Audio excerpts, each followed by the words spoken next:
जय हिंद विद्यार्थी मित्रों। हवे आज आपणे तो आगळ स्वाध्याय तमारो 13.1 चाले छे एना विडियोना लेसन नंबर तो आम तो 3 में आव्या छे अने दाखला नंबर 4 थी शरू करवानुं छे। Now start. रकम जोई लो। 7 सेमी बाजूना मापवाळा समघननी उपर अर्धगोलक मूकेल छे। अर्धगोलक ने ना विचारो तो बाकीनो आ जे भाग देखाय छे ए समघन छे के जेनी दरेक बाजूनी लंबाई केटली छे 7 सेमी, ऊंचाई पण 7 सेमी। हवे शुं कहे छे के एनी उपर अर्धगोलक मूकेल छे અને બિલકુલ ઉપર અર્ધગોલક મૂકીએ તો એ પરિસ્થિતિ જોઈ લો। માનો કે તમે આ અર્ધગોલકને ગોઠવી દીધો છે,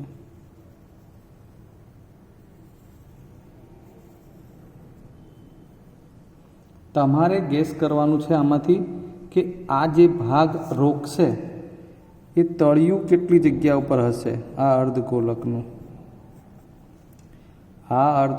આ તો તમને આ રીતે દેખાય છે। શું કર્યું છે? અર્ધગોલક આની ઉપર મૂકવામાં આવે કમ્પ્લીટ કે જ્યાં સુધી એની મહત્તમ પાયાનો ભાગ છે એ સમઘનની બહાર પણ ના જાય અને અંદરનો જે ઉપરનો ભાગ છે એમાં આ અહીંથી અહીં સુધીનો ભાગ છે એ ઓછો પણ ના રહે, એ રીતે મૂકવાનો છે। બરાબર છે। જો આ અર્ધગોલકને આપણે આ સમઘનની ઉપર મૂકીએ તો આ એનો જે પાયો છે, આ પાયા માટે આને આપણે વ્યાસ કહેતા હોઈએ તો આ વ્યાસની લંબાઈ કેટલી બને? તમે જોઈ શકો છો મિત્રો કે એ અહીંથી અહીં સુધીનું માપ આપે છે, અહીંથી અહીં સુધીનું, એટલે આને પેરેલલ થયું જુઓ। અને આ જે ઘટ્ટ ભાગને પેરેલલ થાય એનો મતલબ કે આ 7 હોય તો આ પણ 7 જ થાય। અર્થાત અર્ધગોલકને આ સમઘન કે જેની દરેક લંબાઈ 7 સેમી છે એની ઉપર મૂકો તો એમાં જે એનો પાયો બને વર્તુળાકાર ભાગ એ વ્યાસ તરીકે 7 સેમી લંબાઈ આપે, એટલે કે એટલો હોય। એ પહેલી જરૂરિયાત જ છે આપણી। એટલે એ પહેલું કામ કરીશું। અર્ધગોલકનો મહત્તમ વ્યાસ, અર્ધગોલકનો મહત્તમ વ્યાસ શું બનશે? એ સમઘનની બાજુ બનશે। આ આપણી પહેલી સમજણ। એ બરાબર 7 સેમી આપણે એવું કહીશું। માટે અર્ધગોલકની ત્રિજ્યા, અર્ધગોલકની ત્રિજ્યા આર બરાબર વ્યાસ ભાગ્યા 2 એટલે 7/2 જ રાખીશું। કારણ કહું 7/2 એટલે તમે 3.5 કરો ને તો એનું પાછું સાદુરૂપ આપો એટલે 35 થાય, પાછું 7 પંચા 35 ને 2 પંચા 10 એટલે ફરીને સાદુરૂપમાં 7/2 જ આવે। એટલે જ્યાં જેવી જરૂરિયાત, પોઈન્ટમાં ગુણાકાર કરવાનો હોય તો બરોબર છે। હવે શું પૂછ્યું છે? આ રીતે બનેલા પદાર્થનું કુલ પૃષ્ઠફળ। હવે તમારી સમજણનો પ્રશ્ન આવે। આ સમઘન ઉપર અર્ધગોલક મુકાઈ ગયો તો એ અર્ધગોલક માટે જુઓ, એક તો પાછું આ જે હું બતાવું છું આ ભાગ એ વધારાનો વધ્યો, આટલો ભાગ આપણા માટે ક્ષેત્રફળમાં વધ્યો, જ્યારે આ તળિયું છે ને એ બાદ થાય। કેમ કે એ સમઘનની ઉપર છે, તળિયું ક્યાં છે? સમઘનની ઉપર। એટલે સમઘનની જે 6 બાજુ છે એનું માનો કે આપણે કુલ પૃષ્ઠફળ શોધી કાઢીએ અને એ 6માંથી આ પાયાનું કોના અર્ધગોલકના પાયાનો જેટલો ભાગ આવે તો તમે એ પ્રમાણે અંદર પદાર્થ કાપો તો આ ઓછું થઈ જાય ને, એટલે આ અર્ધગોલકના પાયાનું ક્ષેત્રફળ બાદ થઈ જશે અને ઉપરનો આ જે ભાગ છે એ તો આપણો મૂકેલો જ છે, એટલે એટલો ભાગ ઉમેરાશે। એટલે વક્ર સપાટીનું ક્ષેત્રફળ ઉમેરાશે જ્યારે પાયાનું ક્ષેત્રફળ બાદ થશે। તો લખીએ બનતા પદાર્થનું કુલ પૃષ્ઠફળ બરાબર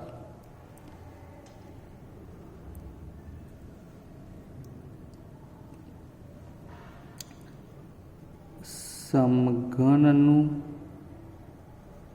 કુલ પૃષ્ઠફળ, ધ્યાન આપતા જજો, વત્તા ઉપરનો જે આ ભાગ વધ્યો છે આ એડ કરવાનો છે, એટલે કે અર્ધગોલકનું વક્ર પૃષ્ઠફળ. હવે આ નીચેનો ભાગ બાદ થશે, આ જે છે ને એ બાદ થાય, તળિયું, કેમ કે એની સમઘન ઉપર જગ્યા લઈ લેશે એની, એટલે કે અર્ધગોલક ના પાયાનું ક્ષેત્રફળ. બસ આટલી સમજણ પડી જાય એટલે હવે એ પ્રમાણે સૂત્રો જોઈએ મિત્રો. તો સમઘનનું કુલ પૃષ્ઠફળ 6 બાજુ અને એમાં દરેકમાં એ સ્ક્વેર, કારણ કે ચોરસ આવે ને એક બાજુ, આ 7 તો આ એક પ્રકારે ચોરસ એક સપાટી બનતી હોય તેનું ક્ષેત્રફળ એટલે એ સ્ક્વેર, તો 6 બાજુ છે એટલે 6 વખત એ સ્ક્વેર થાય, પ્લસ અર્ધગોલકનું તમને જાણો છો 2πr² માઇનસ પાયાનું 1πr². હવે આનું સાદુરૂપ આપી શકાય 6a². આ 2πr² માંથી એક જાય તો 1πr². હવે આપણે માપ મૂકીએ. 6a² એટલે એ બરાબર સમઘનની લંબાઈ છે 7, તો a² છે એટલે 7 × 7. આ વત્તા પાઈ એટલે 22/7 કંઈ નથી કહ્યું માટે r1, જો આપણે r 7/2 જ રાખી હતી એટલે વર્ગ છે એટલે 2 વખતે 7/2. 7 49 × 6, 9 × 54 વધી 5 54 અને 6 × 24 ને 4 28 ને 5 29. ચલો એક અહીં તમારા 1 7 ડિસ્યુમ થઈ જશે, 2 11 આવી જશે, 11 × 77/2 એટલે 38.5, ટોટલ થઈ જશે 332.5 સેમી². માટે અહીં જવાબમાં પહેલું કે અર્ધગોલક નો મહત્તમ વ્યાસ 7 સેમી થશે તથા બનતા પદાર્થનું પૃષ્ઠફળ, કુલ પૃષ્ઠફળ 332.5 સેમી² થાય. બરાબર છે. હવે દાખલા નંબર 5 જોઈએ.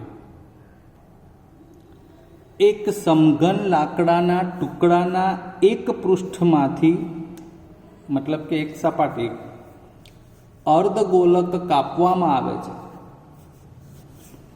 સિવાય કલ્પના કરવી જોઈએ તમારે, એ રસ્તો નથી બીજો કોઈ આપણી પાસે. સમઘન ટુકડો હોય એમાં તમારે આ રીતે ઉપરથી અર્ધગોલક વાટકો, માનો કે આપણે કાપતા હોય એવું વિચારવું પડે. તો અર્ધગોલકનો વ્યાસ L એ સમઘનની બાજુના માપ બરાબર છે એવું કાપવાનું છે. હા, એ ચોક્કસ વાત છે કે આ જે અર્ધગોલક છે એની માટે આ બોર્ડર બને છે અહીંથી અહીં સુધીની, આ વ્યાસ બની જાય આખો L. અર્ધગોલકનો વ્યાસ કેટલો કીધો છે? L. એ શું છે? બાજુની લંબાઈ. તો આ લંબાઈ પણ L જ વિચારવાની છે, આ પણ L જ વિચારવાની છે એમ કહેવા માગે છે. ડન? કારણ કે સમઘન છે એટલે અગાઉ આપણે જોયું હતું તે જ પ્રમાણે અહીં જે અર્ધગોલક છે એ બંધ બેસતો જ કાપવાનો છે અને મેક્સિમમ બોર્ડર બને એ રીતે. ડન. પહેલાં આપણે થોડું લખતા જઈએ અને સમજતા જઈએ. હવે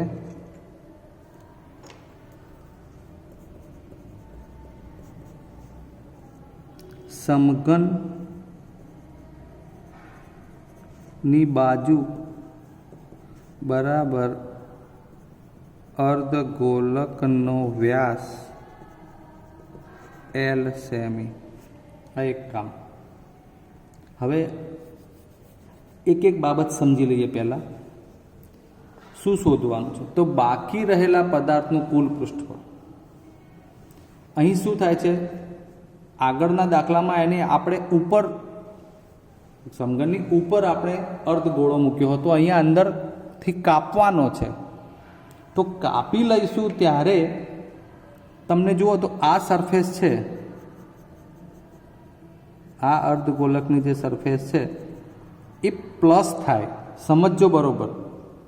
તમારે કલ્પના કરવી રહી કે એ સમઘનમાંથી આ અર્ધગોલક એ ખાડો કરે. ચલો આપણે દેશી ભાષામાં સમજીએ તો ખાડો કરીએ છીએ એટલે આ જે છે ને અર્ધગોલકની સપાટી, કે તમે હવે માનો કે એ પાણી ભરી શકે એવું હોય લાકડાનું પાત્ર, તો એની અંદર પાણી ભરાવાનું છે. એટલે જ્યાં પાણીનો ભાગ અડે છે એ અર્ધગોલકની અંદરની સપાટી થઈ.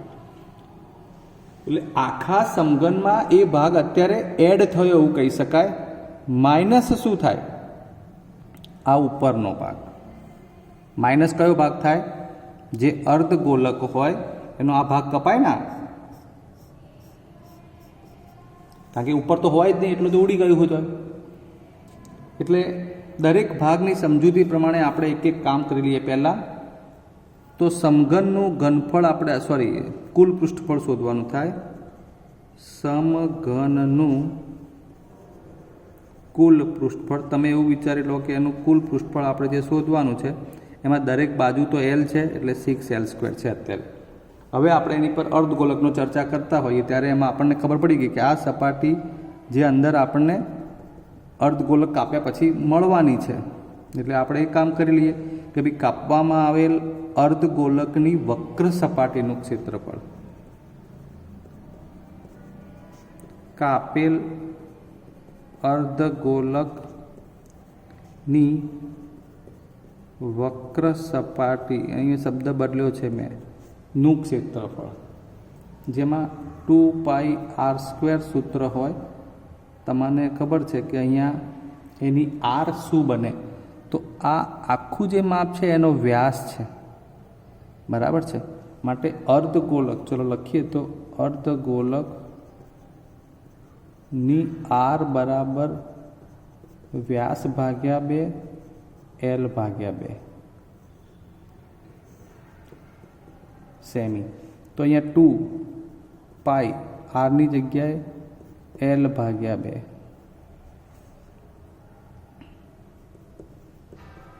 પાઈની કિંમત હમણાં આપણે એમને એમ રહેવા દઈએ, L² અને આ ભાગ્યા 4, છેદ ઉડી જાય છે, બરાબર 1/2 પાઈ L². આવું યાદ રાખો. આ કોનો જવાબ છે? આ જે કપાયેલી અંદરની વક્ર સપાટી છે તેનો. હવે ઉપરની જે સપાટી છે આ તો હશે જ નહીં, કારણ કે આપણે જ્યારે છેદ કરવા એટલે એને છોલવાનું શરૂ કર્યું હોય, લાકડાનો માનો કે સમઘન હોય એમાંથી આ ખાડો કરવા માટે આ રીતનો, તો આ ભાગ તો જતો જ રહે. એટલે એટલો બાદ કરવાનો હોય. એ કોણ છે? તો કે આ અર્ધવર્તુળનો પાયો, આ મથાળું છે, એટલે એનું ક્ષેત્રફળ. પાયો કહો કે મથાળું કહો, બહુ ફેર નથી પડવાનો, કારણ કે એના જ માપ છે.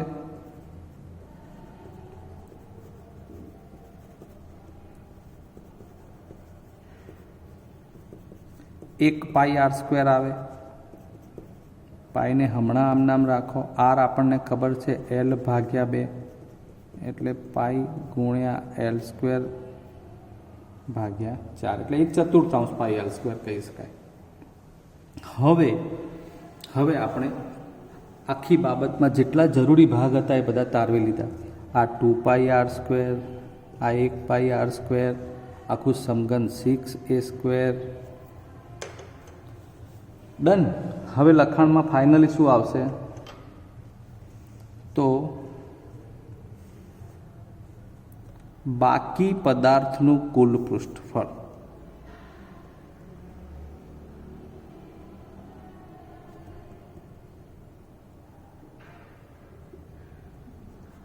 બરાબર આખા સમઘનમાંથી આપણે કાપવાનું હતું, એટલે આ સમઘનનું કુલ પૃષ્ઠફળ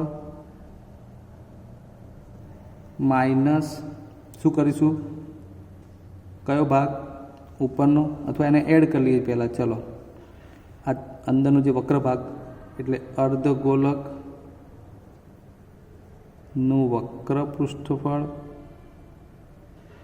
અંદરનો ભાગનું, અર્ધગોલકનો અંદરનો ભાગ જે આવે, અને એમાંથી ઉપર મથાળું કે પાયો બાદ કરો, એટલે અર્ધગોલકના પાયાનું ક્ષેત્રફળ આ બાદ થશે. લખીએ, આ 6L², અહીંયા આપણે એને L જ કહીશું, પ્લસ અર્ધગોલક એનું આ પૃષ્ઠફળ શોધ્યું છે આપણે 1/2 પાઈ એલ સ્ક્વેર, આ માઇનસ આ પાઈ ભાગ્યા 4, જેને આપણે અપૂર્ણાંકમાં લખવું હોય તો 1/4 પાઈ એલ સ્ક્વેર કહી શકીએ. 1/4 પાઈ એલ સ્ક્વેર. ક્લિયર? હવે આનું સાદુરૂપ આ 1/2 અને 1/4. મિત્રો તમને ઘણી વખત એવું લાગે કે આ 1/4 મોટું છે.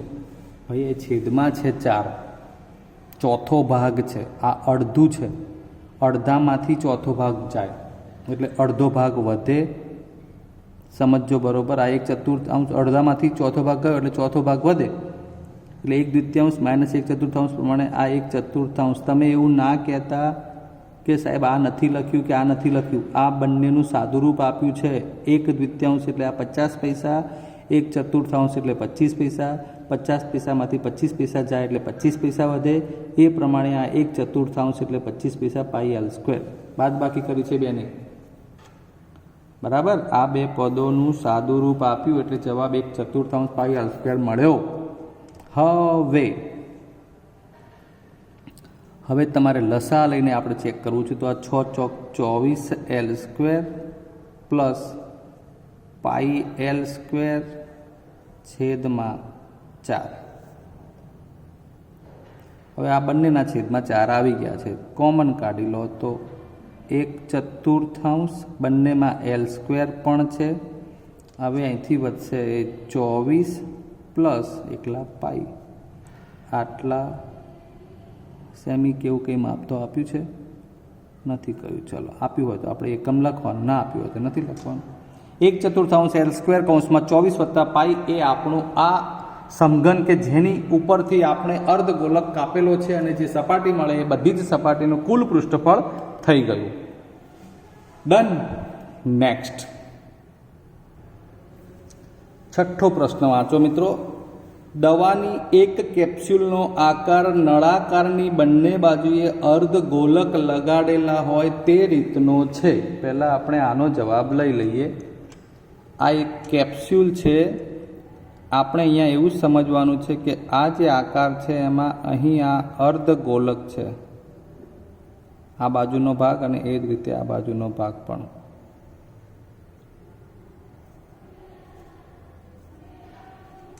ઓકે, આ ભાગ અર્ધગોલક, આ પણ અર્ધગોલક છે. કેપ્સ્યુલની લંબાઈ 14 મિલીમીટર છે. અહીંથી અહીં ગણવાની, અહીંથી છેડાથી 14, આ પણ અહીં, એટલે કે બે અર્ધગોલકનો ભાગ અને આ જે નળાકાર અંદર બાકીનો ભાગ વધે તે એ નળાકાર વધે છે એવી આપણને ખબર પડવી જોઈએ. ડન. આ ભાગ બાકીનો જે આવ્યો ને આ નળાકાર છે અને બે છેડે કેપ્સ્યુલમાં અર્ધગોલક છે એવું કહે છે. તો અર્ધગોલકની આ ત્રિજ્યા આપણે પહેલાં શોધવાની.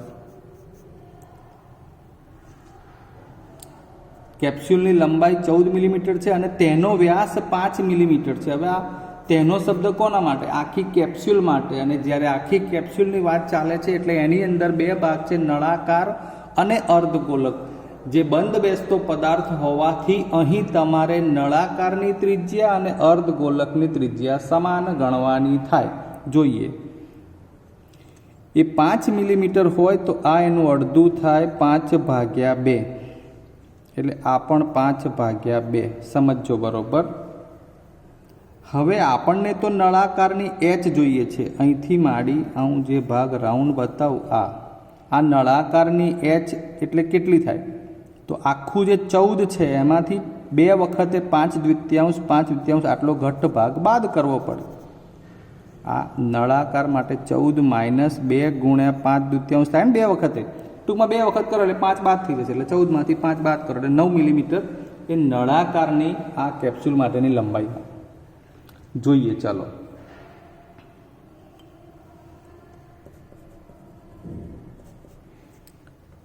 અહીં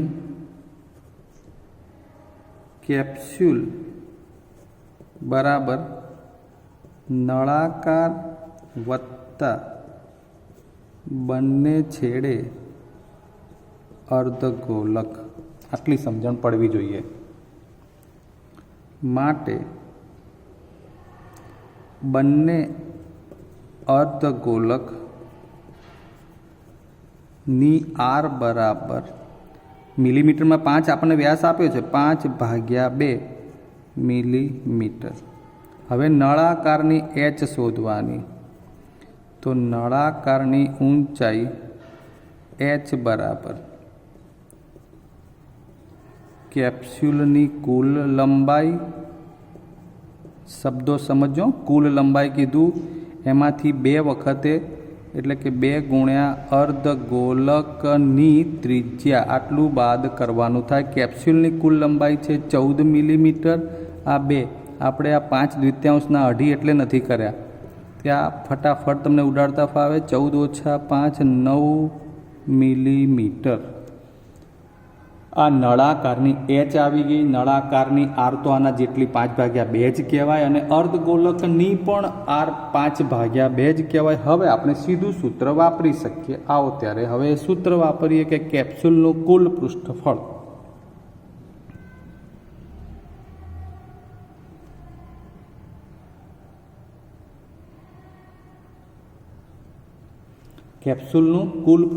બરાબર શું કરીશું? સૌથી પહેલાં તો નળાકાર જે ભાગ છે એની વક્ર સપાટીનું ક્ષેત્રફળ આવે. નળાકારની વક્ર સપાટીનું ક્ષેત્રફળ, પછી વત્તા 2 વખતે અર્ધગોલકની વક્ર સપાટીનું વક્ર પૃષ્ઠફળ કહેશો તોય ચાલશે. નળાકાર માટે સૂત્ર શું છે? યાદ કરો 2πrh. આ 2 ટાઈમ્સનો બગડો 2 બાજુ છે ને છેડા એટલે 2 લખ્યા છે. અર્ધગોલકનું આવશે 2πr². ડન. હવે 2πr કોમન જોઈ લો. આ 2πr આ 2πr તો 2πr કૌંસમાં વધશે h પ્લસ આ બગડો બાકી છે 2 ગુણ્યા અહીંથી r²માંથી r. હવે માપ મૂકી દઈએ 2 પાઈની જગ્યાએ 22/7. r કેટલું? 5/2. બંને માટે સરખું છે એટલે h જે નળાકારની છે 9 વત્તા જુદું પડે એવું લાગવું જોઈએ 2. આ 2 ગુણાકારમાં સળંગ જોડે હોવા જોઈએ. આરની જગ્યાએ 5/2. ક્યાં પોઈન્ટવાળી કિંમત લખવી, ક્યાં આવી અપૂર્ણાંકની એ ખબર પડે તો ઘણું સારું. આ 2 ડિસ્યુમ કરવા માટે આ 2 ડિસ્યુમ થઈ જાય. હવે આપણી પાસે કોઈ રસ્તો નથી બીજો છેદ ઉડાડવાનો. 22×110/7 અને અહીંથી 9 ને 5 14. તો એ શક્ય છે. છેદ ઉડાડી દો. 7 દુ 14 220 મિલીમીટર સ્ક્વેર.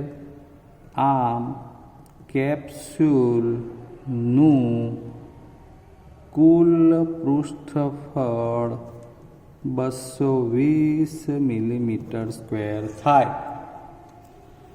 ક્લિયર મિત્રો?